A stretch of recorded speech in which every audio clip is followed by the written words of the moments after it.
ये उत्तर प्रदेश लखनऊ और आज इस अवसर पे आपसे बात करने का जो है मौका मिल गया है।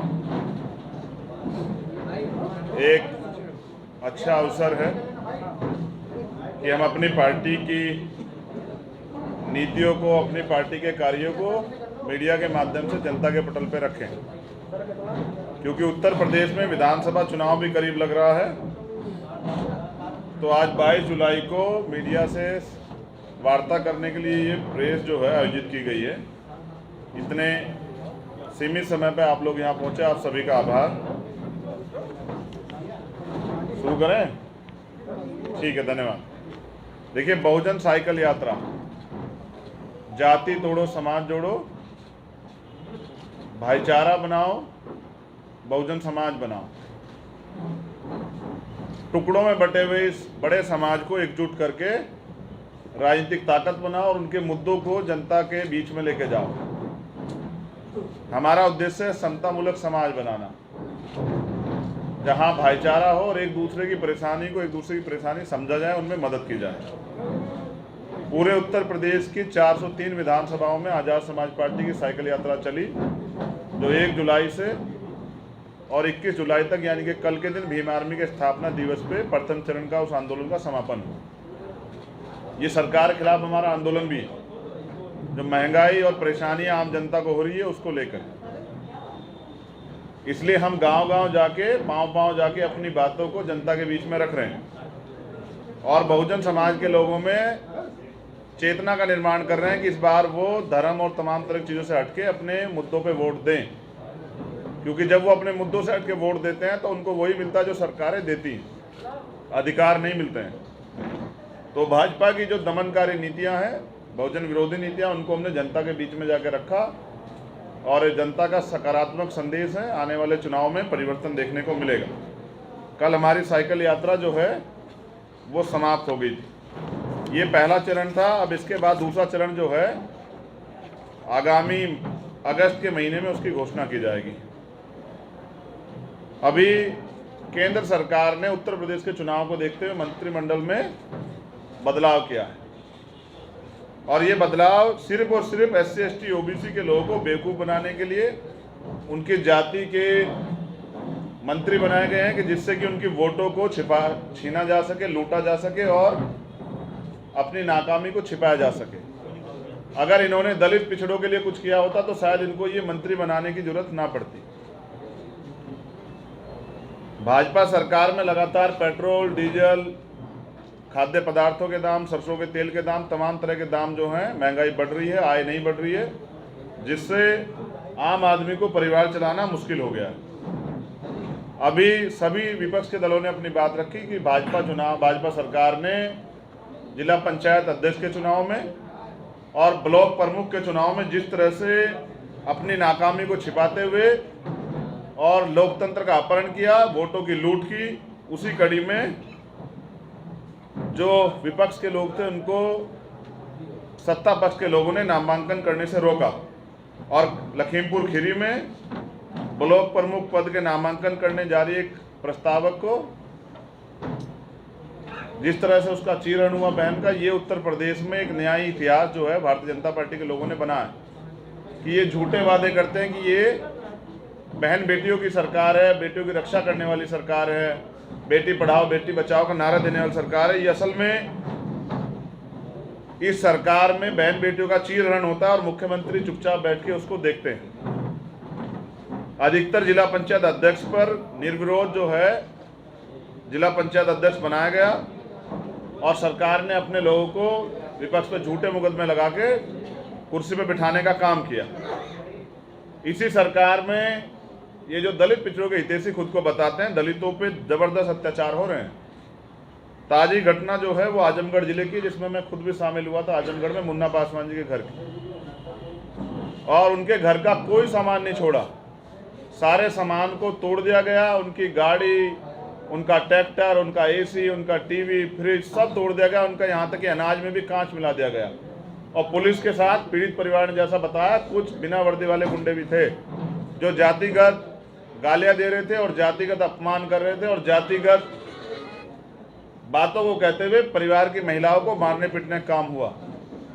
तो ये सरकार दलितों पे बड़े पैमाने पे जुल्म कर रही है, अत्याचार कर रही है। ये सरकार का जो जुल्म है इसको दलित समाज भूलेगा नहीं। मैंने उस परिवार के लिए 5 करोड़ के मुआवजे की मांग करी है, और अगर ऐसा सरकार नहीं करती, उनके झूठे मुकदमे जो उन पर लगाया गया दबाव ना उनको वापस नहीं लेती, अगर सरकार जो आरोपी अधिकारियों पर कार्रवाई नहीं करती, जो कहते हैं कि दलितों की छोटी जाति की बहन बेटियां वो मजा लेने के लिए होती है, ऐसे अधिकारियों पर कार्रवाई नहीं करते हैं, तो ये तो स्पष्ट होता है कि मुख्यमंत्री दलित पिछड़ों के विरोधी है। लेकिन ये भी स्पष्ट होता है कि हम चुप नहीं रहेंगे। हम आजमगढ़ में महापंचायत करेंगे, शोषित पंचायत करेंगे। जितने मामलों में अभी मुख्यमंत्री कह रहे हैं, मैं उस पर भी बात रखूंगा इसी कड़ी से जोड़ते हुए। तो मैंने 5 करोड़ रुपए के मुआवजे की मांग उनके लिए रखी है कि उस परिवार को मिले, जिससे कि उस परिवार को दोबारा से अपने जीवन को सामान्य रूप से जीने की ताकत मिले।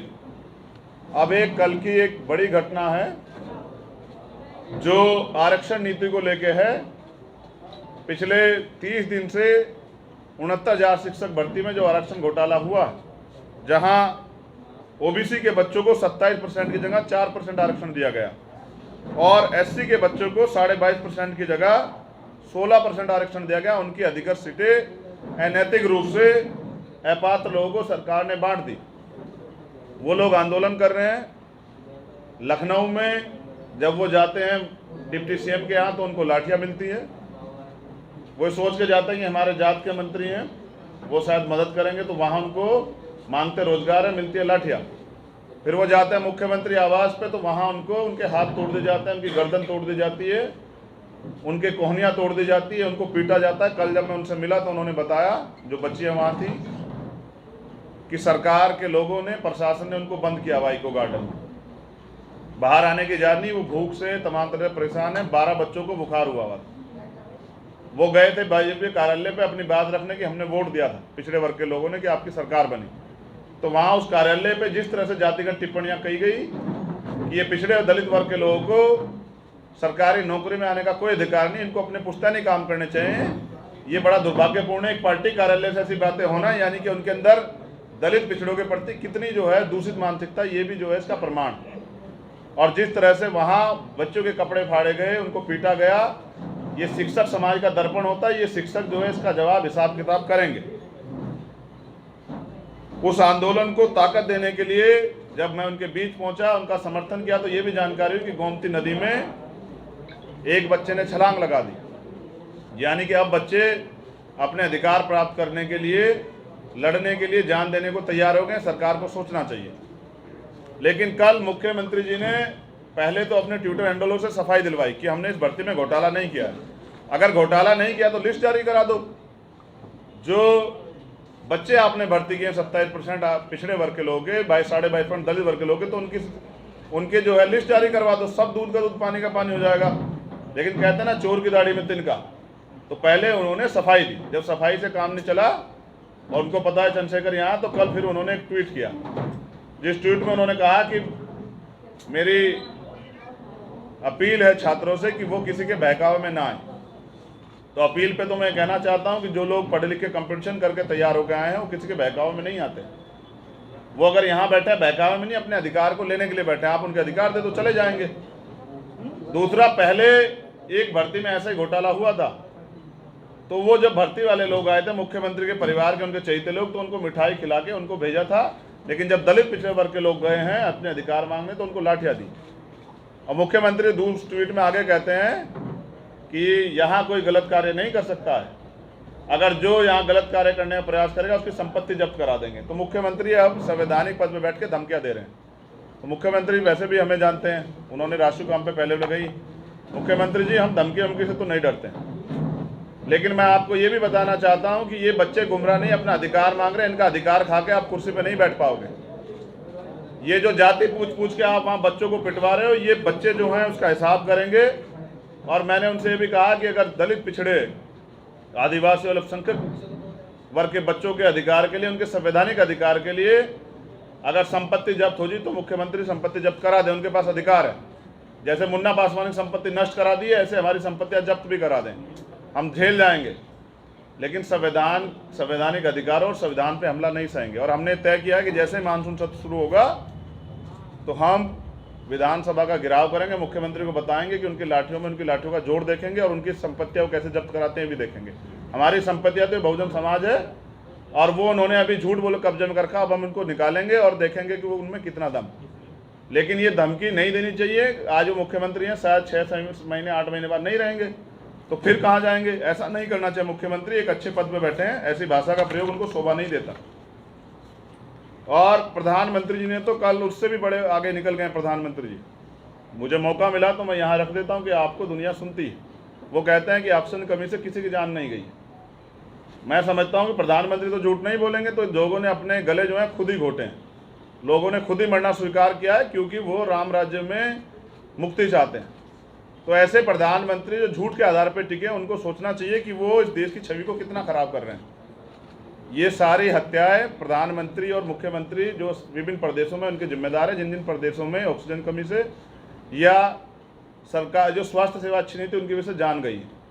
और आज सुबह सुबह पता लगा कि मीडिया के बंधु यहाँ हैं कि दैनिक भास्कर के दफ्तर पे छापे पड़े हैं और भारत समाचार का यहाँ ये भी रखा हुआ है, उनके दफ्तर पे भी छापे पड़े हैं।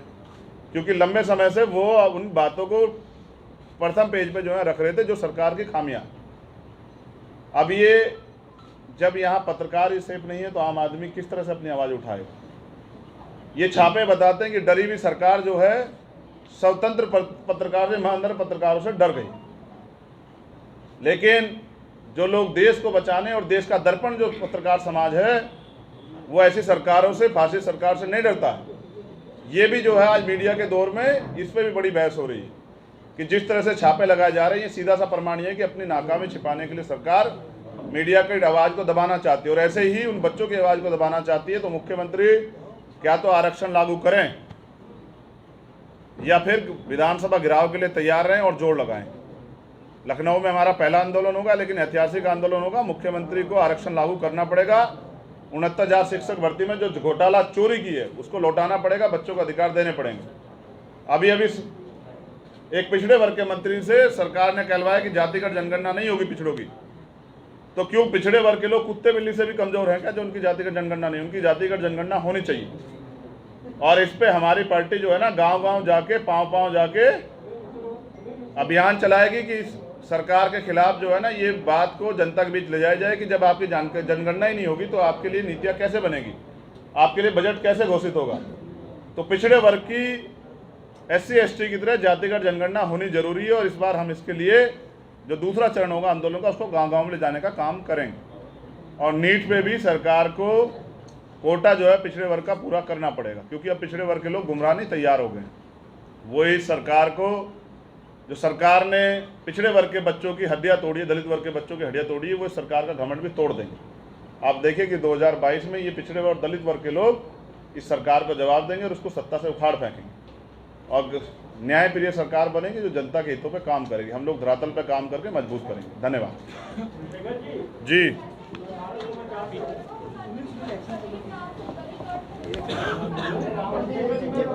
बहुत दूर है बहन, आप थोड़ा नदी का ये जो हमें आवाज आ जाए। चलिए तब तक कोई और साथी पूछ लीजिए जी। कोरोना काल की जो तमाम खामियां थी सरकार की जी लगातार दिखाता रहा। कल की जो है फैमिली को बैठाया भारत समाचार ने जी, जिनके साथ जो है ऑक्सीजन की कमी से मौत के जाल में समा गए जी। आज जो है सुबह अचानक जो है छापेमारी की जाती है कार्यालय से लेकर के मिश्रा जी के आवास पे, वीरेंद्र सिंह के आवास पे। किस तरह देखते हैं, क्या कहेंगे? देखिए, पहली बात तो सरकार ये मैनेजमेंट से चीजें चला रही। उत्तर प्रदेश में 1 लाख से ज़्यादा गांव है। आप गांव में जाकर आंकड़ा पता कीजिए। मैं जिस गांव से आता हूं उसमें 100 से ज़्यादा डेथ हुई है। अगर आप इसको वास्तविक आंकड़ा जो हमने साइकिल यात्रा के माध्यम से इकट्ठा किया है, हम बताएंगे कि उत्तर प्रदेश में कितनी डेथ हुई है और किस वजह से हुई है। और हमने उत्तर प्रदेश वो भी देखा कि एक बहन जो है हम उसको बहन कह रहे हैं, वो अपने पति को ऑक्सीजन की कमी के कारण जो है ना सांस दे रही थी। तो ये भी उत्तर प्रदेश ने देखा किस तरह कितने लोगों की जान गई। तो ये जो मीडिया की आवाज़ को दबाया जा रहा है और जनता की आवाज़ को दबा रहा है, ये आवाज़ जो है ना क्रांति पैदा करेगी।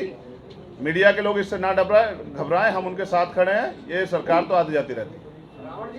ये बताइए यूपी में कितनी सीटों पे आप चुनाव लड़ेंगे विधानसभा में? सर चुनाव अभी बहुत दूर है। जब चुनाव आएगा तो जैसे चुनाव की घोषणा हो जाएगी डेट की, सारी जानकारी मीडिया बंधुओं के सामने रखी जाएगी। अभी तो हम लोग उत्तर प्रदेश में जनता को तैयार करें, जिस जनता को झूठ बोल के कि पिछड़े वर्ग का मुख्यमंत्री बनाएंगे, तुम वोट दे दो, उनका वोट ठगा और अब उनके बच्चों को लाठियां से पीटा जा रहा है, उन बच्चियों को भी। क्या आप किसी से गठबंधन करेंगे? ये हमारे माननीय प्रदेश अध्यक्ष बैठे हुए हैं, उत्तर प्रदेश का काम ये लोग देखते हैं। मैं तो एक कार्यकर्ता की तरह यहाँ आके समय देता हूँ जब ये बुलाते हैं।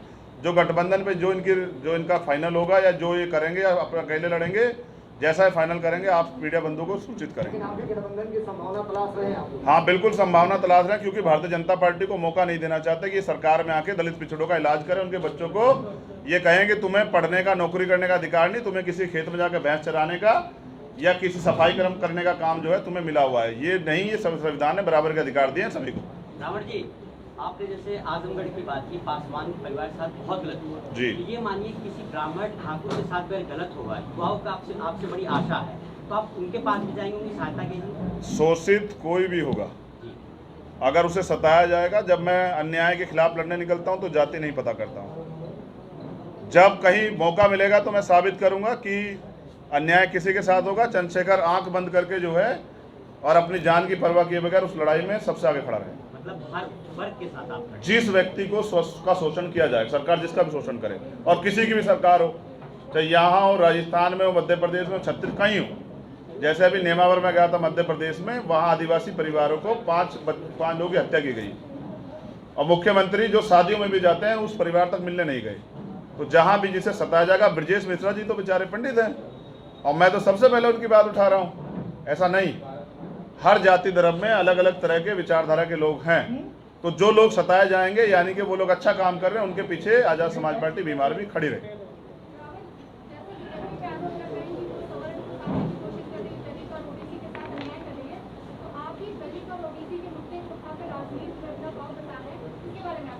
देखिए, अगर उनके न्याय की, उनके अधिकारों की, उनके पे पड़ी लाठियों की, उनकी बच्चों को जिस तरह से संपत्ति जब्त करने वाले मुख्यमंत्री, जिस तरह से रात में उन्होंने धमकी दी है ना, इसी तरह रात में हमारी बहन का शव भी जलाया था हाथरस में उन्होंने, हमें याद है, हम भूले नहीं।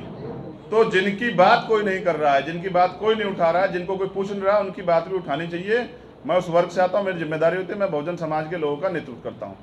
लेकिन अगर उन पर अन्याय अत्याचार होगा और मैं उनकी बात नहीं उठाऊंगा तो वो मुझ में भी जो है ना नेता ढूंढेंगे। मैं नेता नहीं, मैं उनका बेटा, उनका भाई हूँ। उस लड़ाई को लड़ना चाहता हूँ जो नाइंसाफी का शिकार वो हो रहे हैं। तो राजनीति तो यही कहती है कि जनता जब वोट देती है, उम्मीद करती है कि जब हम पे अन्याय अत्याचार होगा, हमारे अधिकार छीनेंगे या हमारे नीतियों की बात है कि ये व्यक्ति लड़ेगा, चुनाव के समय सिर्फ वोट मांगने नहीं आएगा। मैं तो अपनी जिम्मेदारी अदा कर रहा हूँ, मैं कोई स्वीकार्य दल नहीं हूँ। मैं तो मेहनत से अपनी पहचान बना के आया हूँ, प्राइमरी स्कूल के हेडमास्टर का बेटा हूँ और शिक्षकों की हालात को जानता हूँ।